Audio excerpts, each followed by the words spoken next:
अस्सलाम वालेकुम। तो हेलो बच्चों, उम्मीद है खैरियत से होंगे। बहुत ही अमेजिंग टॉपिक के साथ आप लोगों के सामने हमारी अटेंडेंस हुई है, वो है मोलैरिटी का।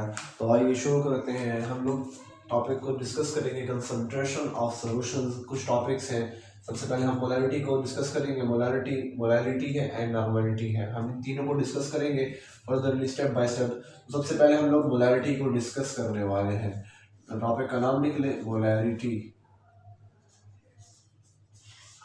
बहुत ही अमेजिंग टॉपिक होने वाला है मोलैरिटी। अगर आप इसके बारे में बिल्कुल कंसेप्ट नहीं रखते हैं तो इस वीडियो में आप लोग इसका फुली डिस्कस हम लोग करने वाले हैं और फुली आपका कंसेप्ट क्लियर हो जाएगा इस पूरी वीडियो के अंदर। तो मोलैरिटी को डिस्कस करने से पहले आप लोगों को ये भी पता होगा कि देखो, सॉल्यूशंस के अंदर दो चीज़ें पाई जाती है। एक होता है सॉल्वेंट, एक होती है हमारे पास सोल्यूशन में सॉल्वेंट होती है, और दूसरी हमारे पास होती है सॉल्यूट होती है। सॉल्यूट कम मिकदार में होती है हमेशा, और सॉल्वेंट जिसमें हम लोग सॉल्यूट को क्या करते हैं, डिजॉल्व करते हैं। ये दोनों मिलते हैं जब आपस में डिजॉल्व, सॉल्यूट जब सॉल्वेंट में डिजॉल्व हो जाती है तो उस वक्त हमारे पास क्या बनती है, सॉल्यूशन बनता है। हमारे पास सॉल्यूशन बनता है। सॉल्यूट हमेशा कम मिकदार में होता है जो कि सॉल्वेंट के अंदर हल होता है। जैसे शुगर को देख ले, शुगर हमारे पास थोड़ी होती है, हम उसके अंदर पानी के अंदर उसको डिजॉल्व करते हैं तो हमारे पास क्या बन जाता है, आखिर में एक सॉल्यूशन बन जाता है। ये आप लोगों को पता होगा। अभी मोलैरिटी को हम लोग समझते हैं। Molarity, what is molarity? Molarity को हम लोग यूं समझ लें, नंबर ऑफ मोल्स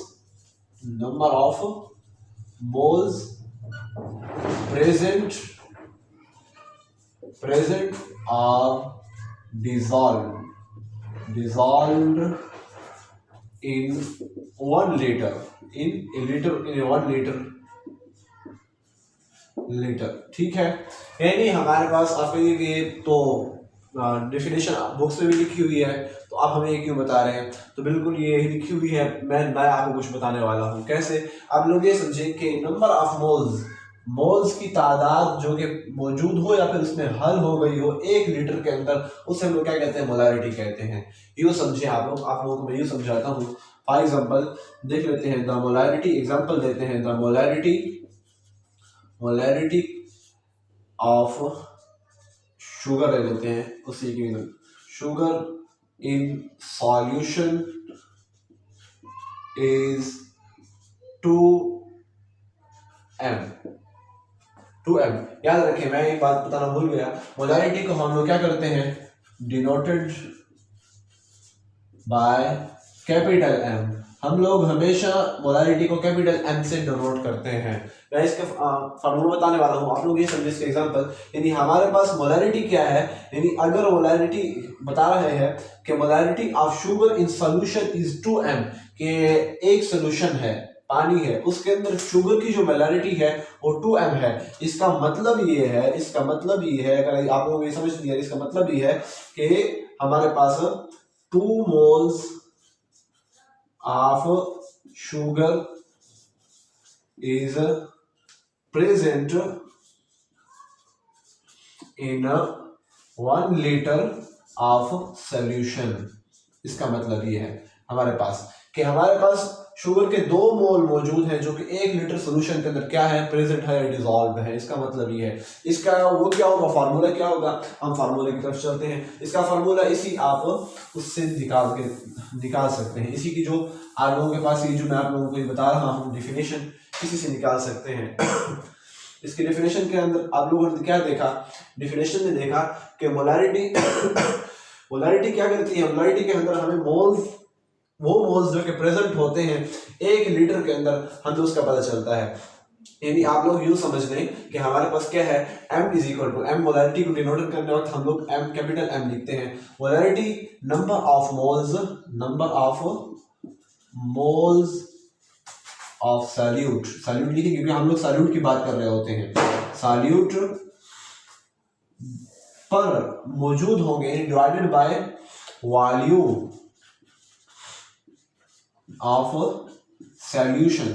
याद रखिए, इस वॉल्यूम को हम लोग हमेशा लीटर्स में लेंगे, हमेशा L मीन बाय लीटर, हम लोग लीटर में लेंगे। अगर केजी में लेंगे तो वो फिर हमारे पास क्या हो जाएगी, हमारे पास वो मोलैरिटी हो जाएगी, दैट इज अनदर टॉपिक, हम लोग उसकी तरफ डिस्कस बाद में करेंगे। आप लोग ये समझे मोलैरिटी को हम लोग डिनोट करते हैं नंबर ऑफ मोल्स, डिनोट करते हैं सॉरी कैपिटल M से, और ये बराबर होता है, हम इसी की डिफिनेशन से देख रहे हैं, number of moles of solute divided by volume of solution in litre. Okay, इसी के ऊपर हम लोग कुछ क्वेश्चन करने वाले हैं, आप लोगों को उम्मीद है ये समझ आ गई होगी। अगर आप लोगों को मैं एक और एग्जांपल दे दूं कि वो क्या है हमारे पास, द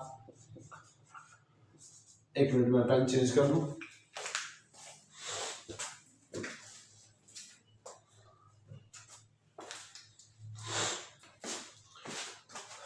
The concentration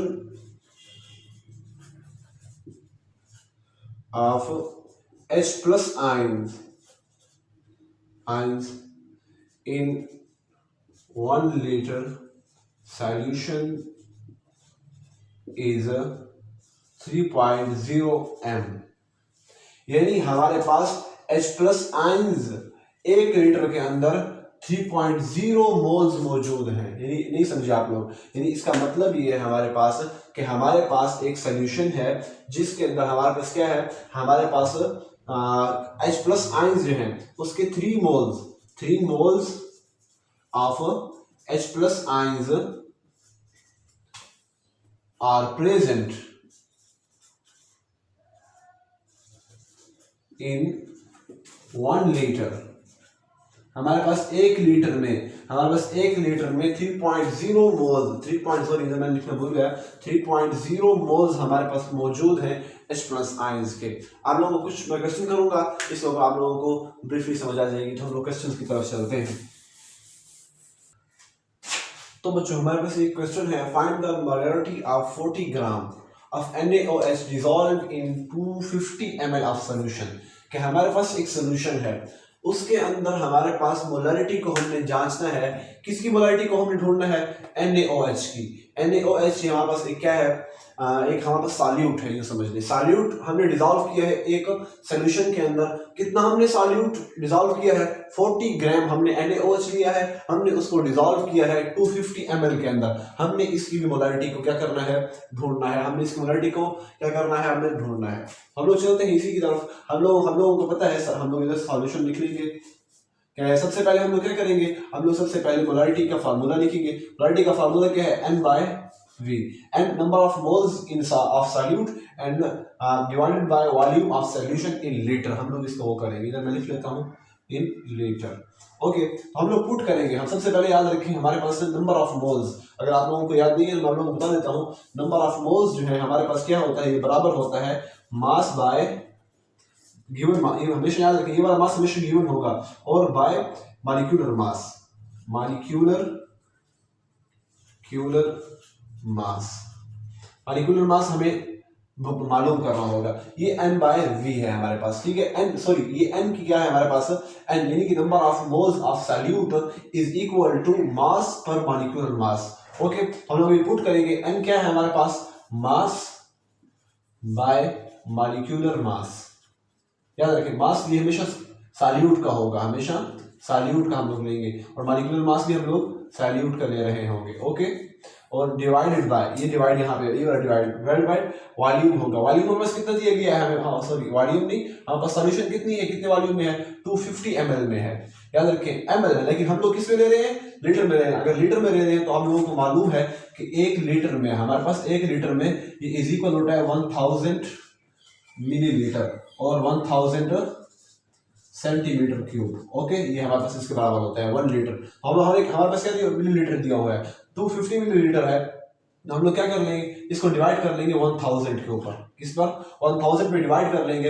हमारे पास क्या है, ये लीटर में है, और ये किधर है, ये मोल्स में है। हमारे पास क्या है, नंबर ऑफ मोल्स है ना, क्योंकि N क्या है, नंबर ऑफ मोल्स है। इन दोनों की यहाँ पे क्या यूनिट है, मोल है। तो ये इज इक्वल हो, अभी यहाँ पे पुट करेंगे, हमें क्या मास कितना दिया गया है, देखिए 40 ग्राम है हमारे पास, 40 ग्राम मास है इसका, बाय और क्या है, मॉलिक्यूलर मास। याद रखिए NaOH का मॉलिक्यूलर मास कितना है, Na का क्या है, Na23 है हमारे पास, प्लस O का क्या है हमारे पास 16 है, और प्लस H कितना है, ये 1 है हमारे पास। तो 23 प्लस 1 कितना हो गया, 24 प्लस 16 कितना हो गया हमारे पास, 24, और ये 0 हो गया, और यहाँ पर क्या आएगा 40। तो हमारे पास क्या होगा, 40 होगा, ये हमारे पास 40 हो गया, बाय 25 200 सॉरी 250 बाय 1000 है हमारे पास, कितना 1000 है हमारे पास। तो ये क्या हो जाएगा, ये 1 हो जाएगा और ये हमारे पास क्या हो जाएगा, ये 4 हो जाएगा और ये आपस में कट जाएगा।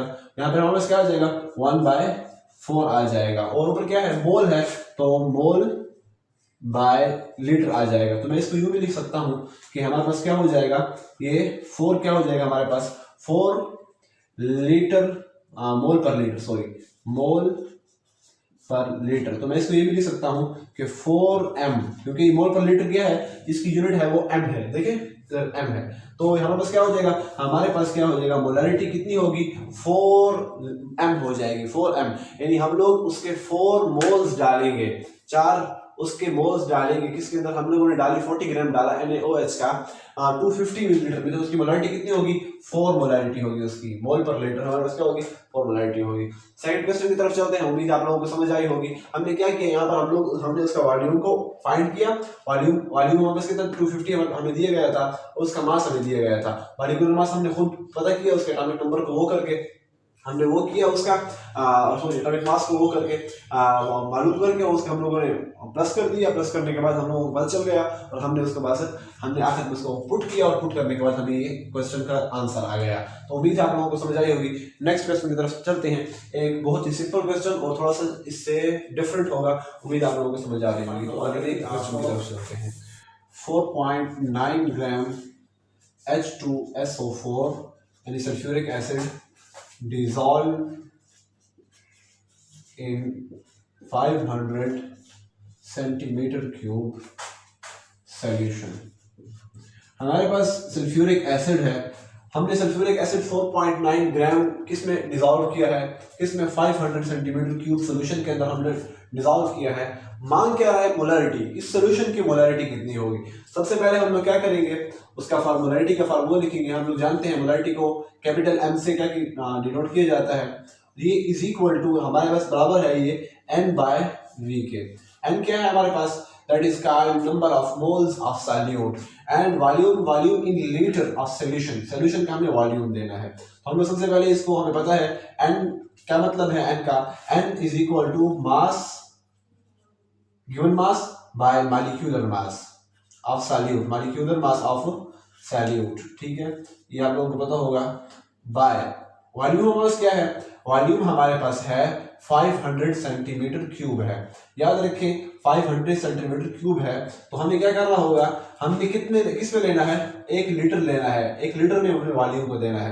हमारे पास तो सेंटीमीटर है, तो हम लोगों को पता है कि 1 लीटर के अंदर कितने सेंटीमीटर होते हैं, 1000 सेंटीमीटर क्यूब होते हैं।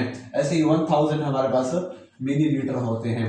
हम लोग क्या करेंगे, इस 500 को 1000 पर डिवाइड कर देंगे ताकि हमारा आंसर किस में आ जाए, हमारा आंसर लीटर में आ जाए। तो ये जो ऊपर वाले होंगे ये मोल्स होंगे, ओके, इनका जो ऊपर वाले का जो यूनिट होगा वो मोल होगा। तो फाइनली हम लोग क्या करते हैं, इसको पुट करते हैं। हमारे पास मास कितना दिया गया है 4.9 ग्राम, 4.9 हम लोग क्या करेंगे, मॉलिक्यूलर मास कितना है तो हमें पता है H का क्या है हमारे पास 1 है, तो प्लस हमारे पास मल्टीप्लाई करेंगे तो ये 2 हो जाएगा, प्लस हमारे पास सल्फर का क्या है, हमारे पास सल्फर का है 32, क्या है हमारे पास 32 है हमारे पास, आप लोग देख सकते हैं। और ऑक्सीजन का हमारे पास 16 है, 16 4s are 64। इनको हम लोग क्या करें, प्लस कर लेंगे, 64 प्लस ये 32 96 और प्लस हमारे पास 2 और 98 हो जाएगा। हमारे पास क्या हो जाएगा 98, हमारे पास क्या हो जाएगा, उसका मॉलिक्यूलर मास आ जाएगा सल्फ्यूरिक एसिड का, और डिवाइडेड बाय हमारे पास क्या है 500 को हम लोग 1000 पर जब डिवाइड करेंगे तो हमारे पास क्या आ जाएगा, हमारे पास 2 आंसर आ जाएगा, 2/1 आ जाएगा। और ये हमारे किस में होगा, लीटर में होगा। और हम लोग इधर जो पॉइंट है 4.9 है तो इस पॉइंट को हटा देंगे, जिसकी वजह से नीचे एक 0 आ जाएगा और नीचे 0, 4 1s are 49, 1s are 49 and 49 2s are 98 हो जाएगा। तो ये क्या हमारे पास आ जाएगा, तो ये 2 यानी कि 2 और 0 हमारे पास 20 आ जाएगा। तो आप लोग यूँ समझ लें 20 जब ऊपर आ गया तो हम लोग क्या करेंगे, 2 1s are 2 और 2 10s are 20, तो 10 बाय हमारे पास 10/1 आ जाएगा। जब हम इसको डिवाइड करेंगे तो हमारे पास 10/1 में क्या आता है 0.1 आएगा, और ऊपर मोल था, मोल पर लीटर था, तो हम लोग इसको यूं लिख सकते हैं 0.1 इज इक्वल टू ये हमारे पास क्या आ जाएगा, हमारे पास ये मोलारिटी आ जाएगी हमारे पास। तो क्या है, हम लोग हम लोगों ने मालूम कर लिया कि इतना अगर 4.9 ग्राम सल्फ्यूरिक एसिड वो अगर 500 सेंटीमीटर क्यूब के अंदर अगर डिजॉल्व हो तो उसकी मोलारिटी क्या होगी, 0.1 मोलारिटी होगी। 0.1 मोलर सोल्यूशन वो कहलाएगा। उम्मीद है आप लोगों को ये क्वेश्चन समझ आ गया होगा। ऐसे ही नेक्स्ट टॉपिक हमारे पास है मोलारिटी का। इंशाल्लाह नेक्स्ट वीडियो में, वीडियो लंबी हो गई है, नेक्स्ट वीडियो में हम लोग डिस्कस करेंगे। उम्मीद है आप लोगों को ये बात भी समझ आ गई होगी। तो नेक्स्ट वीडियो में मिलते हैं, तब तक के लिए अल्लाह हाफिज।